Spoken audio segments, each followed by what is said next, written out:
Hello guys, welcome back. आज फिर से आप सभी लोगों का आपके अपने यूट्यूब चैनल राव वेलकम है। आज की इस क्लास में हम RRB group D previous year में फिजिक्स के जो न्यूमेरिकल के क्वेश्चन पूछे गए हैं, हर शिफ्ट में जो क्वेश्चन पूछे गए उन सभी शिफ्टों के क्वेश्चन मैं आपको कराने वाला हूं। तो ये वीडियो सभी अभ्यर्थियों के लिए काफी इंपॉर्टेंट एंड यूजफुल रहने वाली है। साथ ही आप में तो कोई अभ्यर्थी भी हमारे चैनल नया है तो प्लीज चैनल को सब्सक्राइब कर लीजिएगा, बेल आइकन को प्रेस कर लीजिएगा ताकि आने वाली जितनी भी वीडियो है वो आपको टाइम मिलती रहे। साथ ही आपको इस चैनल के माध्यम से बेस्ट रिव्यू भी मिलने वाला है। जैसे एग्जाम स्टार्ट होगा तो हर एक शिफ्ट का एनालिसिस में बहुत शानदार तरीके से एग्जाम सेंटर पर जाकर करने वाला हूं, तो उसके लिए भी चैनल को सब्सक्राइब कर लीजिएगा। तो चलिए बिना देर के तो क्लास को स्टार्ट करेंगे।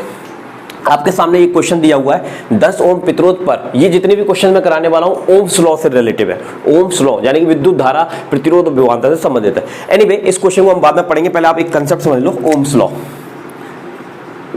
ओम्स लॉ यानी कि ओम का नियम। ओम का नियम आप लोगों ने पढ़ा होगा, उसका फॉर्मूला आपने याद किया होगा क्लास 10th में। V इक्वल टू क्या होता है, I इंटू R होता है। ठीक है, यहाँ पर V का मतलब होता है विभवांतर, V का मतलब क्या होता है विभवांतर, I का मतलब होता है, याद रखिएगा, धारा यानी कि विद्युत धारा, और R का मतलब होता है प्रतिरोध। क्या होता है, प्रतिरोध। एक और चीज लगे हाथ आप यहाँ पर याद रख लीजिएगा, विभवांतर का जो मात्रक होता है, विभवांतर का जो SI मात्रक होता है, कौन सा मात्रक होता है भाई, SI, वो वोल्ट होता है। कितना होता है, वोल्ट। हिंदी में भी इसको वोल्ट कहते हैं, इंग्लिश में भी इसको वोल्ट कहते हैं। तो कितना होता है भाई, वोल्ट होता है। ठीक है, धारा का जो SI मात्रक होता है वो एम्पियर होता है। क्या होता है भाई, एम्पियर होता है। इसको A से रिप्रेजेंट करते हैं। और प्रतिरोध का जो मात्रक होता है वो ओम होता है, जिसको ऐसे हेडफोन लगाते हैं कान में, वो वाले हेडफोन से इसको प्रदर्शित करते हैं। ठीक है, आइए अब इस क्वेश्चन की बात करते हैं। इसने क्या कहा है यहाँ पर हमसे, देखिए 10 ओम प्रतिरोध पर जब 140 वोल्ट यानी कि आपको रेजिस्टेंस दिया हुआ है, कितना रेजिस्टेंस दिया है, 10 ओम रेजिस्टेंस दिया हुआ है। 10 ओम रेजिस्टेंस में कितना वोल्टेज अप्लाई किया है, 140 वोल्ट इन्होंने अप्लाई किया है। आपसे पूछा है करंट निकालिए, तो करंट का फॉर्मूला बनाना कौन सी बड़ी बात है, आर को नीचे ले जाइए, V अपॉन आर। सो बस इसमें रखना है, सॉल्व करना है। 140/10, 10 ये कैंसिल, 14 एम्पियर आपके प्रश्न का क्या हो जाएगा, उत्तर आ जाएगा। ठीक है, आशा करता हूँ जो क्वेश्चन समझ में आ गया होगा। बस ये फॉर्मूला याद कर लेना, सारे क्वेश्चन आप सॉल्व करने वाले। चलिए अब बढ़ते हैं अगले क्वेश्चन की तरफ। आइए इस क्वेश्चन की बात करते हैं। इनका ये कहना है कि अगर बल्ब फिलामेंट का प्रतिरोध, आपको रेजिस्टेंस दिया हुआ है कितना, 1200 ओम। ठीक है भाई, वोल्टेज दिया हुआ है आपको कितना, 220 वोल्ट। ठीक है, करंट हमसे पूछा जा रहा है, करंट निकालना है, तो I इक्वल टू क्या होता है, वोल्टेज अपॉन रेजिस्टेंस। वोल्टेज कितना है, 220 वोल्ट, और ये कितना दिया है, 1200। 1 0 से 1 0 कैंसिल हो गया, ये 11 बार में चला गया, ये 60 बार में चला गया। अब आपका 11/60 ये आ रहा है आपका करंट यानी कि एम्पियर में। आपको आंसर इस तरह से देना है, तो एक काम करते हैं, 11 में 60 का भाग लगाते हैं। अब 11 में आप 60 का भाग लगाओगे, भाग नहीं जाएगा, तो भाग टूटेगी 0, दशमलव लगा के 1 0 बढ़ा लोगे। ठीक है, और एक ही बार जाएगा, तो एक बार हम कर लेते हैं, ये कितना हो गया, 50 हो गया। अब देखो ज़्यादा भाग लगाने की जरूरत नहीं है, आप देख सकते हैं ऑप्शन की हेल्प से 0.1, देखो 0.1 आपका केवल इसी ऑप्शन में आ रहा है, तो ये आपके प्रश्न का क्या हो जाएगा, उत्तर हो जाएगा। तो ज़्यादा भाग लगाने की जरूरत नहीं है, थोड़ा सा चेक कर लिया करो ऑप्शंस को, ताकि जल्दी आप क्वेश्चन को सॉल्व कर पाओ। तो इसका आंसर क्या हो जाएगा, 0.18 एम्पियर, क्योंकि इसी में आ रहा है, इसमें 18 आ रहा है, इसमें 1.8 आ रहा है, इसमें क्या आ रहा है, 0.0 आ रहा है। तो पहले प्रश्न इसका आंसर क्या हो जाएगा, 0.18 हो जाएगा। कोई दिक्कत। अब बढ़ते अगले क्वेश्चन की तरफ। आइए इस क्वेश्चन की बात करते हैं। इनका ये कहना है 2 प्रतिरोध 10 ओम और 20 ओम, यानी कि एक प्रतिरोध कितना है आपका, R1 10 ओम का है, दूसरा प्रतिरोध आपका R2 20 ओम का है, और सर्किट में वोल्टेज लगा हुआ है 6 वोल्ट का। आपसे पूछा जा रहा है इस संयोजन में करंट कितनी हो। ठीक है, यही पूछा जा रहा है। ठीक, जब भी एक से ज़्यादा रेजिस्टेंस हो और आपसे बोला जाए श्रृंखला में जुड़े हो या समांतर में जुड़े हो, तो इसका नियम याद रखिए। देखिए श्रृंखला का मतलब क्या होता है, ये एक रजिस्टर, ये दूसरा रजिस्टर, इस तरह से R1 प्लस R2, इसका तुल्य प्रतिरोध निकालना है। तो तुल्य प्रतिरोध निकालने का तरीका क्या होता है, दोनों को ऐड कर लो, R1 प्लस R2। और अगर ये रजिस्टर समांतर में जुड़े होते इस तरह से, ऐसे जुड़े होते, ओके जी, तो इनका निकालने का फॉर्मूला क्या होता है, ये भी शॉर्ट ट्रिक में याद रखना, R1 multiply R2 upon R1 plus R2। Detail में नहीं बताऊंगा, ठीक है, टाइम वेस्ट में करना नहीं चाहूंगा, ये आपको पहले से ही पता होगा। ठीक है, जब दोनों प्रतिरोधों का पहला सिरा एक बिंदु पर, दोनों प्रतिरोध का दूसरा सिरा एक बिंदु पर, तो इसको समांतर क्रम बोलते हैं। और पहले प्रतिरोध का दूसरा सिरा दूसरे प्रतिरोध के पहले सिरे से, दूसरे प्रतिरोध का दूसरा सिरा तीसरे प्रतिरोध के पहले सिरे से, इसको क्या बोलते हैं, सीरीज। तो सीरीज हो तो ये फॉर्मूला याद रखिए, 2 रेजिस्टेंस के लिए। पैरेलल हो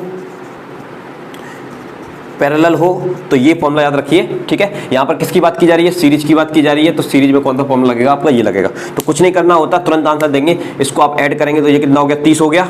इन दोनों को ऐड किया तो कितना हो गया, 30 हो गया। आपको करंट निकालनी, करंट का फॉर्मूला क्या होता है, वोल्टेज अपॉन यस रेजिस्टेंस। तो वोल्टेज कितना है 6 और ये कितना हो गया 30 हो गया, तो 5 बार में चला गया तो 0.2 एम्पियर इसका क्या हो जाएगा, आंसर हो जाएगा। कोई दिक्कत, बस कंसेप्ट याद रखिएगा कि रेजिस्टेंस सीरीज में हो तो ऐड करना होता है और पैरेलल में हो तो ये याद रखिए, ठीक है। या कुल मिला के ये होता है 1/R, तुल्य पितुर निकालने का 1/R1 प्लस 1/R2। और भी ज्यादा होंगे तो उस तरह से वो ऐड होते चले जाएंगे, कोई दिक्कत। अब बढ़ते अगले क्वेश्चन की तरफ।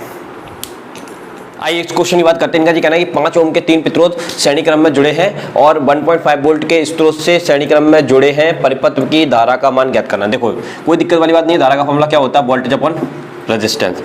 अब कितने ओम के प्रतिरोध हैं, 5 ओम के प्रतिरोध हैं। किस क्रम में जुड़े हैं, श्रेणी क्रम में जुड़े हैं। तो 5 ओम के 3 प्रतिरोध हैं, श्रेणी क्रम में जुड़े हैं। अभी तो आपको बताया सबको ऐड करना है, तो 15 हो गया। कितना वोल्ट है, 1.5 पॉइंट आएंगे 1 0 आ जाएगा, तो ये कितना हो गया 1/10। 1/10 का मतलब क्या होता है 0.1 ampere. This is our answer, कोई दिक्कत। अब बढ़ते अगले क्वेश्चन की तरफ। इस क्वेश्चन की बात करते हैं। इनका ये कहना है क्रम से 3 ओम और 6 ओम के 2 प्रतिरोध श्रेणी क्रम में जोड़े गए हैं, 18 वोल्ट की बैटरी से जुड़े हैं। इस संयोजन में सर्किट से गुजरने वाली धारा ज्ञात करना है। धारा का फॉर्मूला क्या होता है, वोल्टेज अपॉन रेजिस्टेंस। वोल्टेज कितना है 18 वोल्ट है। कौन से क्रम में जुड़े हैं, श्रेणी क्रम में, तो श्रेणी क्रम में जोड़ देते हैं तो ये 9 हो गया, 9 दूनी 18, 9 दूनी 18, तो 2 एम्पियर इस प्रश्न का क्या हो जाएगा, उत्तर हो जाएगा, कोई दिक्कत। अब बढ़ते अगले क्वेश्चन की तरफ। आइए इस क्वेश्चन की बात करते हैं। इनका ये कहना है कि 12 वोल्ट की बैटरी से 0.2 ओम, 0.3 ओम, 0.4 ओम, 0.5 ओम और 12 ओम के प्रतिरोध श्रृंखला में जुड़े हैं, एक साथ जुड़े गए हैं। तो 0.3 ओम के माध्यम से कितनी धारा, एक बात हमेशा याद रखना, श्रेणी क्रम में धारा का मान क्या होता है, समान होता है। जितनी धारा पहले रजिस्टर से जाएगी उतनी दूसरी से, उतनी ही तीसरी से। तो कोई दिक्कत वाली बात नहीं है, आप धारा निकाल लीजिए सीधा। देखिए क्या होता है formula, voltage upon resistance. Voltage कितना है 12 वोल्ट है, ठीक है। अब इनको आप ऐड कर लीजिए, 0.2 0.3 कितना हो गया, 0.5 हो गया, 0.5 10 हो गया, 0.14 हो गया और 12 13.4 आ जाएगा। ये कितना आ जाएगा 13.4। और यहाँ से पॉइंट हटाएंगे तो 1 0 बढ़ जाएगा, 2 से काट लीजिए तो ये 6 0 और ये कितना हो जाएगा 6 7। चलिए तो I इक्वल टू कितना हो गया 60/67 हो गया। हमारे आंसर इस तरीके से आ रहा है तो उसमें भाग लगा के देख लेती है। 60 में आप लगाते हैं 63 का भाग, ठीक है। तो भाग नहीं जाएगा तो दशमलव आके 1 0 बढ़ा लेते हैं, ठीक है। तो देखो यहाँ पर ऑप्शन में क्या है 7 8 8 7। एक काम करते हैं 8 से ट्राई कर लेते हैं, तो 8 से करेंगे, 8 7 56, 56 के 6 हाथ से लगी 5, ठीक है।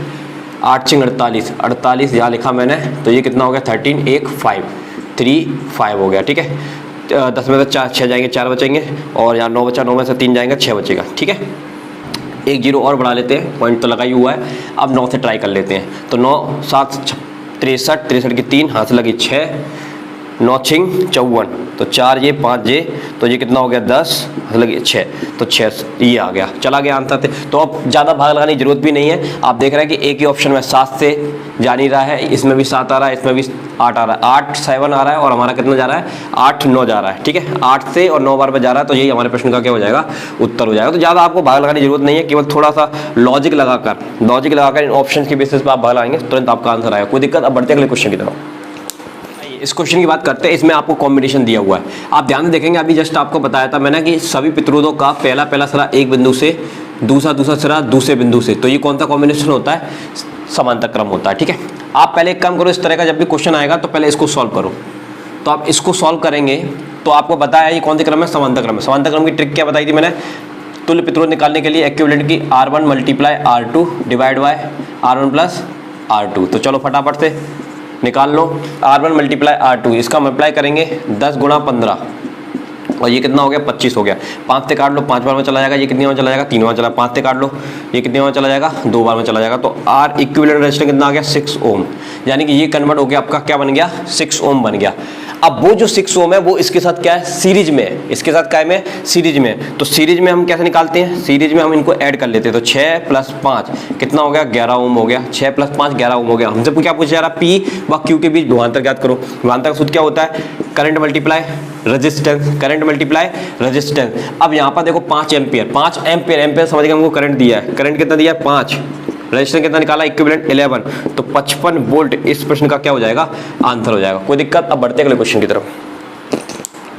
आइए इस क्वेश्चन को डिस्कस करते हैं। इनका ये कहना है कि R1 और R2 दो पितों समांतर क्रम में चलेंगे। देखो सबसे पहले समांतर क्रम में इनको लगा लो, ये R1 और ये R2 किस क्रम में जुड़े हैं? समांतर क्रम। ठीक है भाई, ओके जी।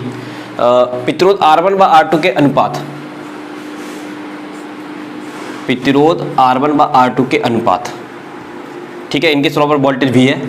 R1 का रेशियो कितना दिया है? 4 और R2 का रेशियो कितना दिया है? 1। ठीक है, ओके जी। प्रतिरोध R1 और R2 से प्रवाहित होने वाली धारा, एक बात हमेशा याद रखना, ये लोकेशन यदि A है, ये लोकेशन B है और इनके स्लोप पर हमने बैटरी लगाई है, तो एक बात हमेशा याद रखना कि जब भी प्रतिरोध समांतर क्रम में होते हैं तो वोल्टेज क्या रहता है? कांस्टेंट रहता है। जितना वोल्टेज R1 को मिलेगा ठीक उतना ही वोल्टेज R2 को मिलेगा। ठीक है, यानी कि अगर ये 10 वोल्ट है तो 10 वोल्ट यहाँ पर भी मिलेगा, 10 वोल्ट यहाँ पर भी मिलेगा। तो समांतर क्रम में वोल्टेज सेम होता है और सीरीज क्रम में धारा सेम होती है। तो अगर हम बात करें यहाँ से, इसको ज़्यादा सॉल्व करने की जरूरत नहीं है, एक कंसेप्ट बता देता हूँ डायरेक्टली आपको। ऐसा क्वेश्चन आए तो आप कैसे सॉल्व करोगे?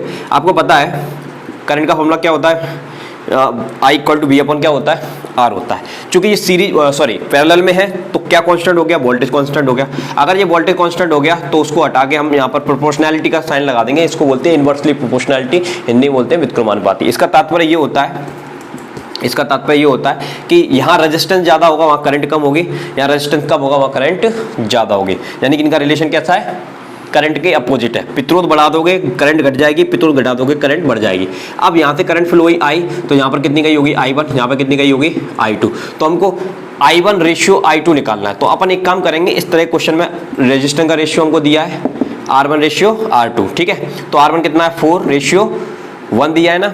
अब करंट का रेशियो बनाना है। किसका रेशियो बनाना है? करंट का रेशियो बनाना है। तो कोई दिक्कत नहीं है, करंट का रेशियो हमेशा क्या होता है? अपोजिट होता है रेजिस्टेंस के। अभी आपको बताया करंट बढ़ाओगे तो रेजिस्टेंस घटेगा, रेजिस्टेंस घटाओगे तो करंट बढ़ेगी। तो इसको 1 कर दो, इसको 4 कर दो, तो यानी कि 1 रेशियो 4 आपका आंसर हो जाएगा।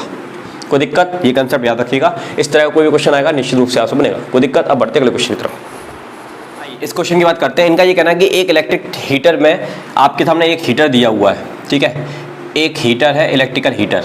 इस हीटर में आप करंट फ्लो करा रहे हैं, कितने एम्पेयर की? 4 एम्पेयर की करंट फ्लो करा रहे हैं। ठीक है, तो विद्युत धारा प्रवाहित होती है तो उसका विभवांतर 60 वोल्ट, यानी कि इसके एक्रॉस वोल्टेज कितना आता है? 60 वोल्ट आता है। ओके जी। यदि विभवांतर बढ़ाकर, अब विभवांतर को बढ़ाकर, अगर मान लो सपोज पहले विभवांतर कितना था? V1, अब उसको इंक्रीज करके कितना कर दिया? V2, कितना? 65 वोल्ट कर दिया जाए तो विद्युत धारा कितनी? तो अगर पहले विद्युत धारा कितनी थी? I1 थी, तो अब बढ़ने के बाद कितनी हो गई होगी? I2 होगी। तो I2 का मान हमको निकालना है। ये आपकी क्वेश्चन की स्टोरी कह रही है, कोई दिक्कत वाली बात नहीं है। सुनिए जरा, आपको पता है वोल्टेज का फॉर्मूला क्या होता है? V equal to I into R। अब ये क्या है? हीटर है। पहले हीटर से 4 एम्पीयर करंट फ्लो हो रही थी इतनी वोल्टेज पर। ठीक है, अब वोल्टेज को हमने बढ़ा दिया तो कितने एम्पीयर करंट फ्लो होगी? लेकिन फ्लो तो हीटर से ही हो रही है ना, तो हीटर का जो रेजिस्टेंस है वही रेजिस्टेंस दोनों सिचुएशन में रहेगा। तो रेजिस्टेंस आपको कांस्टेंट हो गया तो रेजिस्टेंस कांस्टेंट हो जाएगा। तो इसको मैं लिख दूंगा I। तो यहाँ से क्या मतलब निकला कि अगर करंट बढ़ेगी तो वोल्टेज बढ़ेगा, करंट घटेगी तो वोल्टेज घटेगा, यानी कि रेशियो सेम है। इसको बोलते हैं समानुपाती। पिछला वाला जो केस था वो व्युत्क्रमानुपाती का था, ये समानुपाती का। ठीक है, तो V1 upon V2 equal to क्या मिलेगा? I1 upon I2। ठीक है, कोई दिक्कत वाली बात नहीं है। V1 की वैल्यू कितनी दी गई है? जल्दी जल्दी से देखो, V1 की वैल्यू 60 वोल्ट, तो 60 रखा मैंने यहाँ पर। V2 कितना दिया गया? 165। I1 कितना दिया गया? 4 और I2 अपन को निकालना है। ये 15 चौके 60 और ये 11 बार में चला गया, 4 से ये कैंसिल हो गया। तो कुल मिला के I2 की वैल्यू कितनी आ गई? 11 एम्पियर। सो 11 एम्पियर इस प्रश्न का क्या हो जाएगा? उत्तर हो जाएगा। ध्यान दीजिएगा, ओम का नियम ये है और एक ही रेजिस्टेंस से 4 एम्पीयर करंट फ्लो कराई इतने वोल्टेज पर। अब वोल्टेज को इंक्रीज किया, V1 से V2 किया, तो करंट कितनी बढ़ जाएगी? लेकिन रेजिस्टेंस तो सेम है ना, उसी रेजिस्टेंस से करंट जा रही है। तो इसका मतलब क्या हुआ कि रेजिस्टेंस कांस्टेंट है। रेजिस्टेंस कांस्टेंट है तो वोल्टेज और करंट का रेशियो समानुपाती होगा। अगर करंट बढ़ेगी तो वोल्टेज बढ़ेगा, वोल्टेज घटेगा तो करंट घटेगी। कोई दिक्कत? इसी कंसेप्ट के बेसिस पर ये बनाया और सिंपली आपने आंसर लाया। ठीक है, तो आज की वीडियो में इतना ही। यदि वीडियो पसंद आए तो वीडियो को लाइक जो करना, चैनल बनाए हो तो चैनल को सब्सक्राइब करना और कमेंट करके जरूर बताना वीडियो कैसी लगा। और अगर आप और भी न्यूमेरिकल चाहते हैं तो मेरे को कमेंट जरूर करना, मैं आपको जल्द ही और भी वीडियो लेकर आऊँगा। तो आज के लिए इतना ही। जय हिंद, जय भारत।